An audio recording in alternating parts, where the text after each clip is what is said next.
Welcome to my channel. I'm Scott, and in this video I'm going to walk you through the process of valuing GDI stock so we can determine if it's a buy or a sell. GDI is a commercial facility services provider. They offer a wide range of services in Canada and the US.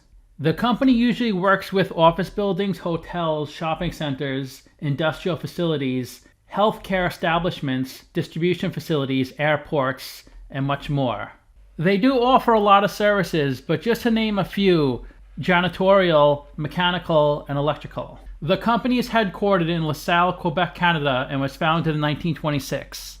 Let's get started with the model. This is a small cap company, 1 billion market cap. They're trading at $44 a share, and they have 23 million shares outstanding. We're looking at the ticker that trades on the TSX, so all the numbers in this video are in Canadian dollars.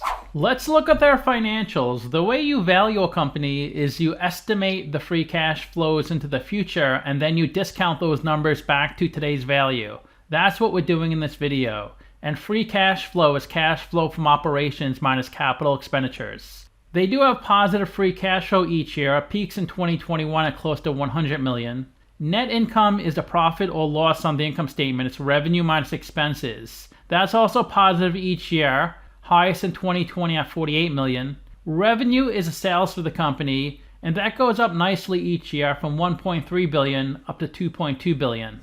Let's look at the capital structure. 439 million of equity, 400 million of debt. They're 52% equity, 48% debt. Their net debt is 380 million, so they don't keep too much cash on their balance sheet, only 18 million. I gave them a WACC of 12%, and that's the discount rate we're going to apply to the future cash flows. We estimated 4 years of future free cash flows. We also estimated a terminal value, which is all cash flows past year 4, that's 1.1 billion. We discounted those numbers back to today using the weighted average cost of capital. We get a value of the company of $970 million. We divide that by 23 million shares. And we get a calculated stock price of $41. They're trading at $44, so they're trading at a 6% premium. It's a sell according to the model. Simply Wall Street's valuation is $32. They're saying it's 38% overvalued. 6 analysts priced this stock, and the average price target is 58. They say it's 32% undervalued. This is where the stock has been trading since they IPO'd. It looks like they started out at $12 a share in mid-2018.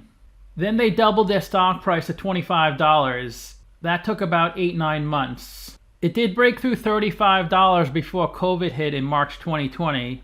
Then it fell back down to $25. Its all-time high is close to $60. It's trading at a 20% discount to its all-time high.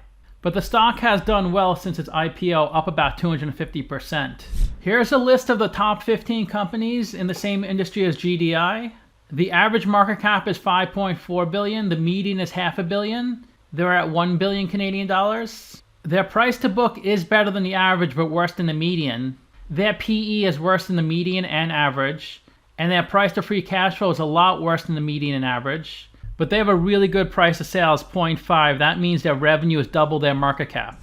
So to summarize, I have them trading at a 6% premium. I rank their free cash flow as 4 out of 10, their revenue 7 out of 10, and their ratio is 4 out of 10. So let me know what you think. Give the video a like, subscribe, or comment below. Also, if you'd like to get a custom valuation or just support the channel, you can become a member by clicking on the link in the description below. Thanks for watching.